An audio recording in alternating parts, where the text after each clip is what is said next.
चोरीची ॲल्युमिनियम तार घेऊन जाणारा टेम्पो पकडला. 9.5 लाखाचा मुद्देमाल जप्त. स्थानिक गुन्हे शाखा बीडची कामगिरी.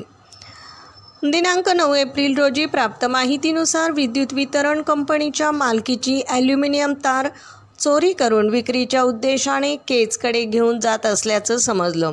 त्यानुसार स्थानिक गुन्हे शाखा बीडच्या पथकाने तात्काळ नांदूर फाट्याजवळ एक आयशर टेम्पो पकडलाय.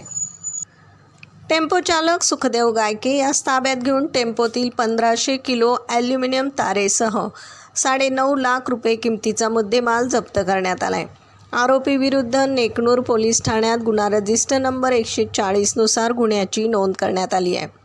सदरची कामगिरी पोलीस अधीक्षक नवनीत कावत, अप्पर पोलीस अधीक्षक चेतना तिडके, शिवाजी बंटेवाड यांच्या मार्गदर्शनाखाली श्रीराम खटावकर, अशोक दुबाले, सोमनाथ गायकवाड, अशफाक सय्यद, मनोज परजने, सिद्धेश्वर मांजरे आणि विकास राठोड यांनी केली आहे. बीड प्रतिनिधीसह महाराष्ट्राचा बुलंद आवाज. क्षणोक्षणी अपडेट, सत्याचा निर्भीड शोध.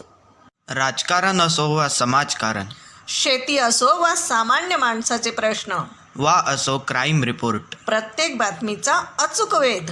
ताज्या बातम्या आपल्यासाठी. पाहत रहा महाराष्ट्र जनता न्यूज. महाराष्ट्र जनता न्यूज नंबर 1 चॅनल. आजच लाईक, शेअर आणि सबस्क्राईब करा.